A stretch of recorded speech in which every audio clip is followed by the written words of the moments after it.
A atração a seguir é recomendada para todas as idades.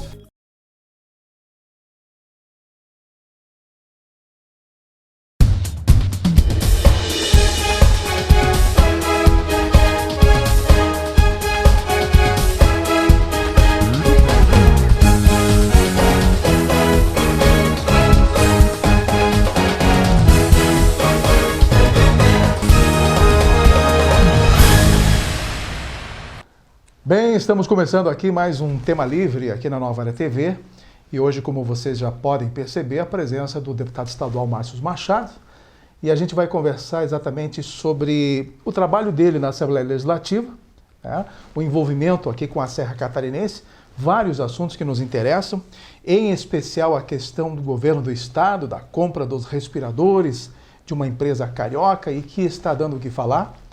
Também vamos falar um pouquinho sobre a Rota Caminhos da Neve, tem novidade. E esses assuntos, entre outros, que a gente vai trocar com o deputado Márcio. Tudo bem, meu guri? Grande, Paulo. Primeiramente, é uma honra Prazer estar aqui conversar com você. Mais uma vez no teu programa de excelência, um jornalista ético, de obrigado. capacidade e de credibilidade aí no mercado. Muito obrigado. E em especial num período complicado, a gente está conversando aqui, embora sem máscara, nós estamos até separados, não nos encostamos. Em tempo de pandemia, como é que a Assembleia Legislativa, como é que vocês estão se virando? Obviamente, todo o trabalho está sendo em home office, né, longe da Assembleia, as votações hoje são virtuais, mas vocês estão dando conta, Márcio? Sim, o que acontece? Hoje todo o trabalho é via conferência.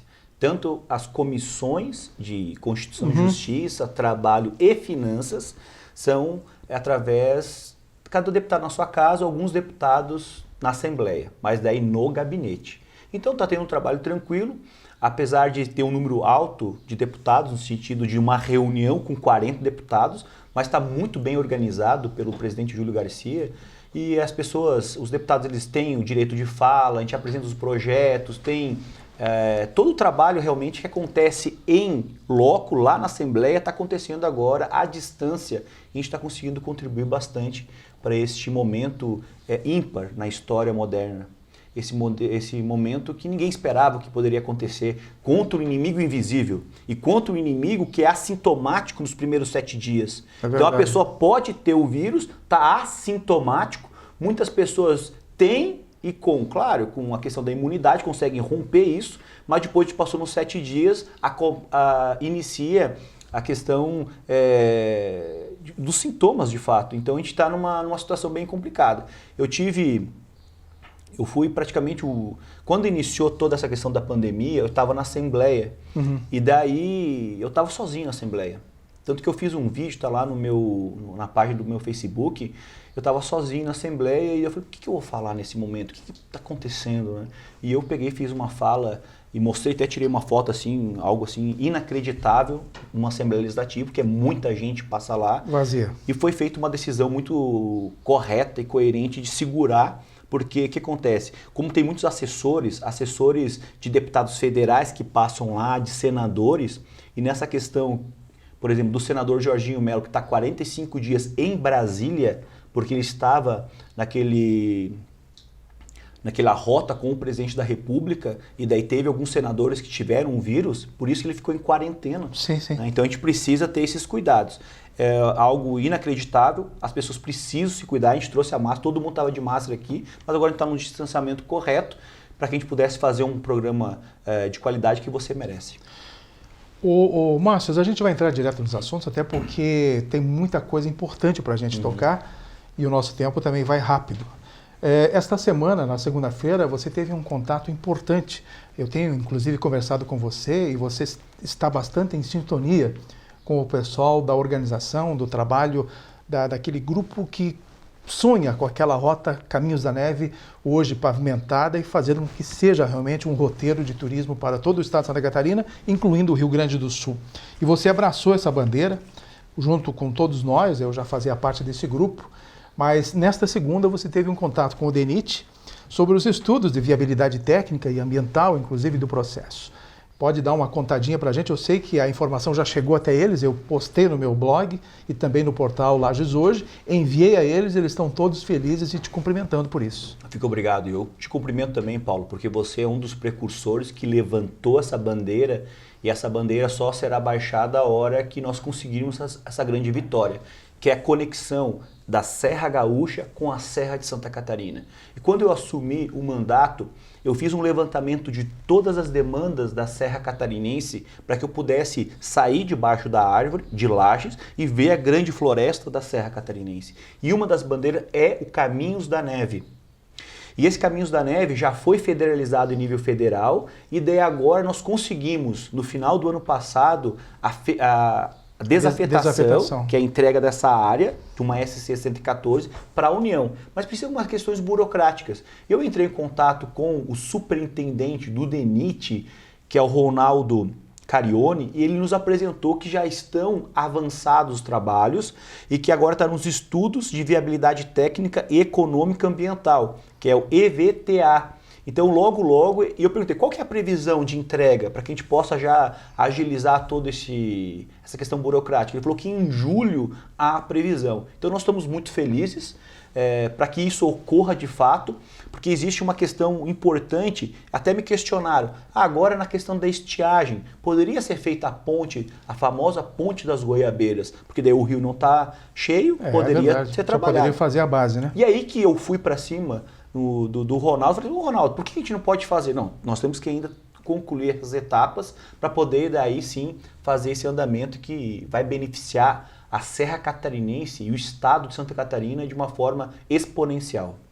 É verdade, essa é uma rota que muda todo um traçado. O turista hoje que estaria em Florianópolis e quer fazer uma viagem, digamos, para Porto Alegre, ele pode seguir pela serra, vem pela Serra do Rio do Rastro, vem por São Joaquim, passaria pela Serra Gaúcha, passaria lá por Garibaldi, lá por Canela, por Gramado, Caxias. Imagine que coisa mais linda seria exatamente. Aliás, vamos ter isso em vida, quem sabe.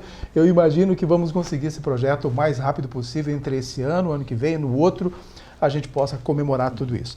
Mas, enfim, eu quero entrar nesse assunto da Assembleia Legislativa esta semana, porque o que tem acontecido hoje no governo?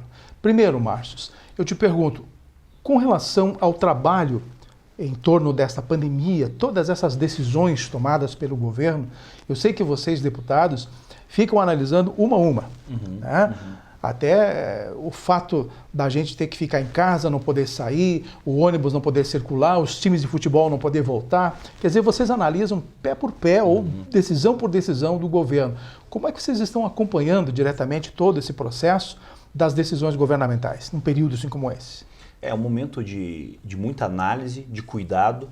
Eu acredito que o governo, por ser um governo que não tem uma experiência muito forte dentro da questão administrativa, apesar do comandante Moisés já ter comandado uma certa área, mas uma área militar, que é bem diferente da área civil. E eu faço parte hoje de uma comissão especial que investiga e fiscaliza os atos do governo em relação ao Covid-19. É a Comissão Especial da Assembleia Legislativa para Assuntos da Pandemia do Coronavírus. Esse é o nome, né? E daí, quando a gente recebeu já essa denúncia, por que aconteceu? A denúncia, até para o pessoal entender, é essa denúncia da compra dos 200 respiradores de uma empresa carioca, né, que eu não lembro aqui o nome dela, Vandemed, uma coisa assim, e que houve então o pagamento antecipado de 33 milhões de reais. Então está um pandemônio hoje. E vocês, a Assembleia, imediatamente já tiveram algumas ações. Essas ações, no primeiro momento, nós solicitamos o afastamento do secretário de Estado da Saúde, o Elton, para que a gente possa investigar de uma forma mais harmoniosa e sem interferências, porque isso é gravíssimo. São 33 milhões. É tão grave que quando nós recebemos a denúncia, o que acontece? Por que a gente não recebeu uma rápida renúncia? Porque não foi publicado no Diário Oficial. Olha só que interessante. Quer dizer que uma licitação de 33 milhões de reais não foi publicada no Diário Oficial, isso prejudicando investigações do Ministério Público, do Tribunal de Contas, da própria Justiça e da Assembleia Legislativa. Então, assim que nós recebemos, foi feita uma investigação muito focada em detalhes e para que você fique ainda atento e tenha conhecimento, a nota fiscal ela veio, eles assinaram como recebidos respiradores para poder fazer o pagamento de uma empresa praticamente fantasma, porque quando você liga para a empresa, vai para uma casa de massagem, então isso é inacreditável. Eu acredito, a partir desse momento, após as investigações da CPI que já foi instaurada com unanimidade dentro dos deputados, porque dentro nós temos duas linhas, essa linha da comissão especial e a linha que solicitou e foi aprovada pelo plenário, o afastamento do secretário e a linha da CPI. Primeiro foi aprovada pela comissão um requerimento pedindo o afastamento do secretário de saúde. Isso foi aprovado por unanimidade. Depois foi para plenário. O plenário também aprovou. Aí então veio um pedido também para que se instaure uma comissão parlamentar de inquérito, uma CPI. Isso. Esse é o passo. Essa comissão ela iniciou dentro do nosso próprio partido, nossa bancada. Hoje nós temos uma bancada de 4 deputados, pelo PL, pelo Partido Liberal, e a partir desse momento nós lançamos a ideia para os outros deputados e todos assinaram. Não teve um deputado que não assinou, não subscreveu. Até os da base do governo? Até a base do governo. Pelo amor de Deus. Até a base. Porque o que nós precisamos fazer? Temos que ter transparência. Porque olha só, a Assembleia ela disponibilizou 20 milhões de reais para ajudar no combate. O Tribunal de Contas, 20 milhões de reais. O Tribunal de Justiça, 10 milhões. E o MP, 5 milhões. Fora os 55 milhões que o Estado deve para a União e conseguiu romper esse pagamento desses meses, que é 55 milhões. Então é uma fortuna que o governo está desperdiçando e que ele tem umas ações que a gente não consegue compreender. Ele aproveita esse período de calamidade pública que está decretado no Estado e que não precisa de licitação, e aí está agindo.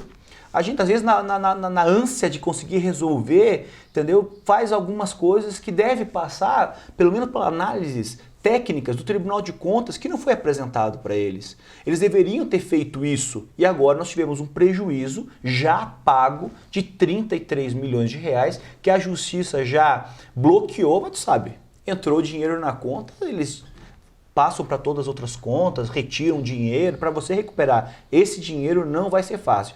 Eu acredito que, de fato, cumpra-se a responsabilidade que é notável, que está muito claro isso, na comissão parlamentar de inquérito, eu acredito que possa ter até um momento que a vice possa assumir. Pois é, e tem um adendo, inclusive, do superfaturamento de cada equipamento, né? Em torno de 165, 168 mil reais cada um. Quer dizer, 3 vezes mais o valor. Então tem mais esse agregador que realmente dá uma complicação ainda maior no caso do governo. A gente fica muito triste, chateado, né? Porque a sociedade hoje está passando por uma crise gigantesca, além de você estar confinado e algumas pessoas estão trabalhando, a crise econômica, o desemprego bateu na porta. Veio agora um auxílio emergencial para trabalhadores informais e mães chefes de família de 600 e 1.200 reais e de repente um disparate em relação ao dinheiro público. E tanto que é um disparate que anteriormente a isso foi apresentado a proposta de um hospital de campanha de 76,9 milhões de reais, verdade, que por mês seriam mais aproximadamente 9 milhões e 800, totalizando 135 milhões. Parece que quando eles falam 135 milhões não é nada. Não é nada, é isso que a gente não consegue compreender. Não, 135 milhões, peraí. Daí seria o seguinte, um hospital de campanha em Itajaí, lá na Marejada, sendo que nós temos hospital de Lages, Hospital Teresa Ramos, que está pronto para ser utilizado, 30 leitos de UTI disponibilizados. Isso é a minha cobrança constantemente. Hospital Marieta, que a nova ala também está pronta em Itajaí. E o de Chapecó. Chapecó conhece muito bem. Hospital Regional de Chapecó. Peraí, colocar 76 milhões no primeiro momento e no total de 6 meses, 135 milhões no hospital de campanha que é temporário e passageiro, em vez de reestruturar. Aí na minha fala, quando os secretários foram convocados, o secretário Elton da Saúde e o secretário da Defesa Civil, o meu questionamento foi: por que não utilizar esse recurso nesses 3 hospitais principais e mais? Eu tenho agora um acesso e um contato muito bom com o presidente da Federação dos Hospitais Filantrópicos. tarda, mas não falha, eu sempre estou com eles em conferência online. E aqui nós temos o Hospital de Bocaina, vamos pro nosso chão aqui na Serra. Campo Belo do Sul. Bocaina, tá parado, Chagas. Ó, Bocaina, Campo Belo, que você acabou de falar, tá lá. Falei com o diretor, recebi o contato do diretor, que a gente fez um projeto maravilhoso que veda a cobrança de água e luz dos hospitais filantrópicos nesse período de pandemia até era só investir e fazer uma estrutura nesses hospitais, quer dizer, que fizessem 5 leitos em cada hospital desses aí. Né? 5 leitos de UTI, pronto, já resolveria um problema daquela região. Se tem um contaminado em Campo Belo, fica lá. Né? Hoje está todo mundo sendo jogado para Lages, dessa forma. Nós vamos ao intervalinho, Márcio. Em seguida, em 2 minutos, nós voltamos com esse bate-papo aqui no nosso Tema Livre. Até já.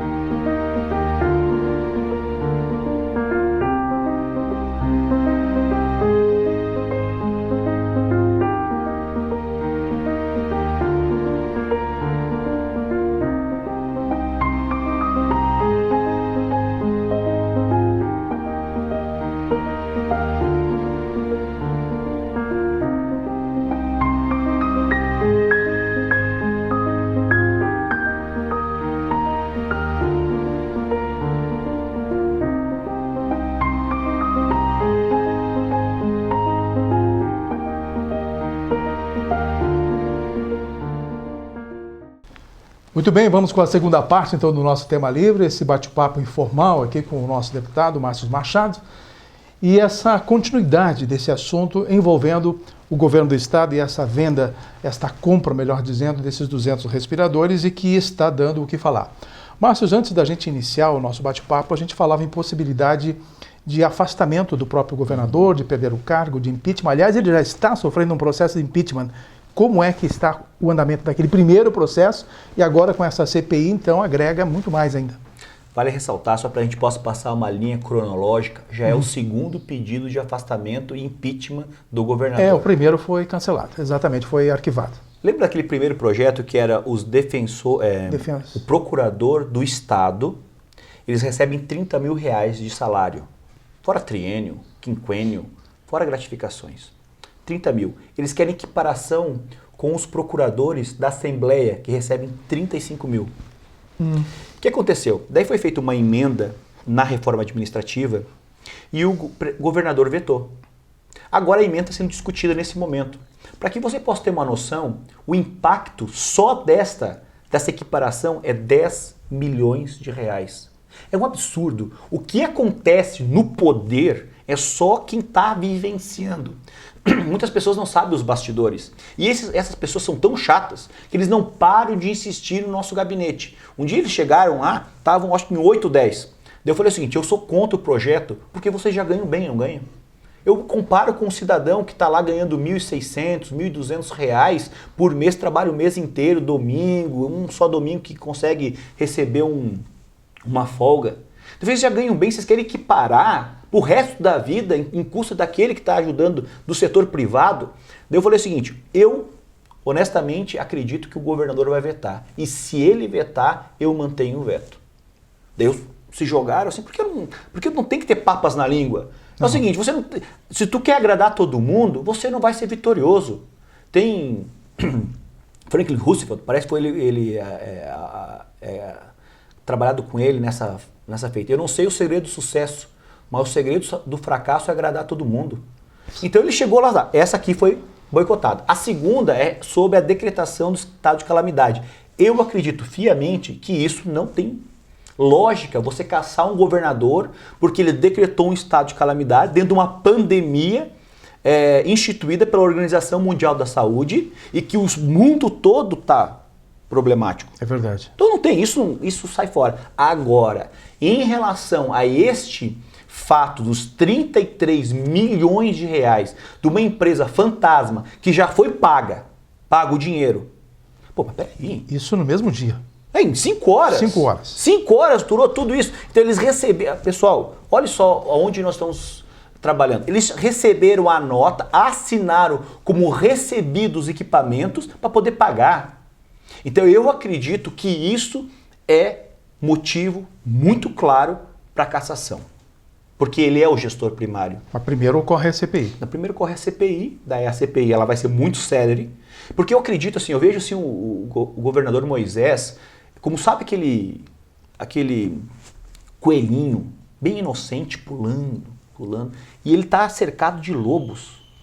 E o lobo está esperando para ele dar o bote nele. E é isso que aconteceu. Às vezes por ingenuidade, ou às vezes alguma coisa, eu não sei o que aconteceu de verdade.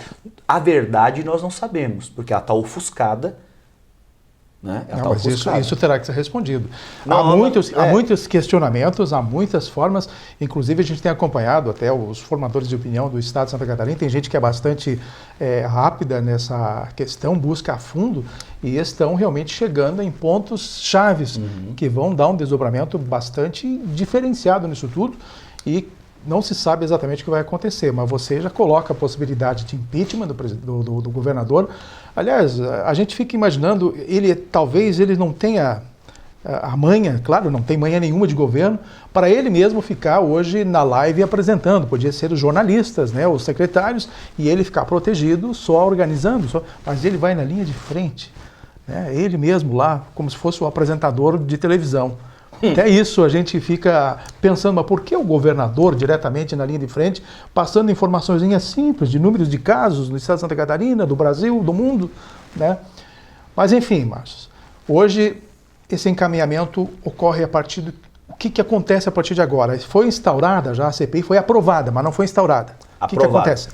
A partir desse momento, as bancadas deverão apresentar os integrantes da CPI. Como foi apresentada pela bancada do PL, então a presidência, existe um consenso, a presidência é para nós do partido. E eu acredito que quem vai ficar na presidência vai ser o deputado Ivan Nats, porque ele iniciou todo esse projeto. Porque ele falou, vamos fazer, ele perguntou para a bancada, vamos fazer uma CPI? Claro, pode fazer. Então ele que iniciou, então mais do que justo entregar para ele a presidência. Então nós vamos participar ativamente e a partir desse momento, que tem 120 dias para concluir, eu acredito que em pouco tempo vai ser concluída pelos fatos. Está muito claro tudo, está muito claro. Então não tem muito que... Então a partir desse momento daí terminou, vai ser encaminhado para o Ministério Público, que já está concomitante trabalhando em relação a isso, bem como o Tribunal de Contas, e aí é um ato político. É um ato político. Eu acredito, para vocês em primeira mão, porque está acontecendo agora, nesse momento, tudo isso. Eu acredito numa cassação e que assume a vice-governadora do estado. Até por falar em vice-governadora, ela anda ausente, né, de todo esse processo. Eu vejo ela no Instagram fazendo alguma postagem, inclusive ela postou que é um assunto grave, que precisa ser apurado e tudo mais. Ela já foi contra, inclusive, o hospital de campanha, e a relação entre vice e governador está realmente totalmente quebrada. Não há hoje nenhum envolvimento. Mas e ela? Ela tem participado de alguma coisa? Está acompanhando, conversa com vocês? Não, ela não tem uma atividade, uma ação muito forte com a gente. No começo, eles não queriam nem tirar foto com político. Para ter uma noção, teve um evento lá em Campos Novos, daí tem uma prefeita que é chamada Milena de Vargem. Daí ela queria tirar foto. Ela falou, vou tirar foto. Não tiro foto com político. Peraí. Mas ela é política? Foi eleita como política? E daí não é... Entendeu como que é? Então a gente... Só falta dizer, não tiro com um político pobre. E daí o que acontece, a gente não entende o que está acontecendo bem certo. Assim. Ela não tem uma relação próxima. Eu acredito, assim, no fritar dos ovos, assim, que eles não gostam nem... Não sei. Às vezes do político, assim... Mas não se envolve. Olha, bem, né? Semana passada a FECAM fez uma nota violenta contra o governo, que não havia diálogo entre os municípios, os prefeitos todos perdidos e realmente estão fazendo campanha para arrecadar dinheiro, para poder se manter, para poder investir no combate ao coronavírus, enquanto que o governo fica lá ensaiando na televisão, né, aparecendo de bonitinho, e os prefeitos sabendo das informações só naquela coletiva, cara. Então são atitudes que a gente não consegue entender hoje de um gestor que deveria estar abraçando não só a causa do coronavírus, mas abraçando o Estado. Né? As prefeituras, os gestores, todos, e falando uma linguagem só. É isso que está faltando. O que nós precisamos é ter essa atuação mais forte, mais decisiva, de coparticipação com os gestores, com os líderes, porque todo mundo quer que o Estado seja, eu pelo menos acredito nisso, que o Estado avance, que traga recursos, que todo mundo tenha um emprego, qualidade de vida, seja feliz. É isso que a gente busca. A política, ela é para construir, para transformar. Claro que tem pessoas que levam para o outro lado, um lado mais destrutivo, de quanto pior, melhor. Eu acredito que quanto melhor, melhor. Por isso que todos os projetos importantes nós aprovamos. Né? Agora a gente acabou de aprovar um projeto de minha autoria, sei que o nosso tempo está acabando, que é um projeto que veda a cobrança de água e luz dos hospitais filantrópicos de Santa Catarina. Um projeto importantíssimo, que o próprio STF reconhece a flexibilização da lei de responsabilidade fiscal, possibilitando que isso ocorra. Mas não só no período de pandemia, isso para sempre. Não, nesse momento é período de pandemia, porque os deputados entendem que esta lei ela não deve ser para sempre, porque eles têm umas ideias deles lá. Mas daí nesse momento, até 31 de dezembro, a tese é esta. Então, por isso que eu peço que vocês nos ajudem a sensibilizar o governador, até quando ele fica, não sei, mas que ele sancione esse projeto. Bem como é importante ressaltar que o veto 113, este dos 10 milhões de reais da equiparação salarial dos procuradores do Estado com o da Assembleia, a gente consiga manter o veto do governador. Porque senão vai ter um impacto gigantesco pro resto da vida. Porque vai depender de vocês, deputados, agora. Mas a gente precisa porque é o seguinte, o deputado, é interessante, Paulo, você colocar que o deputado muitas vezes vai pela pressão das pessoas. Se a população começar, não ao veto, sim ao veto 113, o pessoal, peraí, eu tenho que votar. Eles são muito assim pela pressão, né? A verdade é essa. Bom, Márcio, obrigado pela tua participação. Nosso tempo realmente foi rápido demais, o assunto interessante. Agradeço mais uma vez a tua participação e vamos ver se a gente consegue conversar mais frequentemente, tá bom? Combinado. Fico muito obrigado também pelo convite. Um abraço a você que está nos assistindo na sua casa, no seu computador. Me adicione no Facebook, no Instagram, será muito bem-vindo para acompanhar e colaborar para que a gente possa fazer um mandato participativo e transformar Santa Catarina. Obrigado. Isso aí. E assim nós encerramos mais um Tema Livre aqui na Nova Era. Até a próxima semana, se Deus quiser.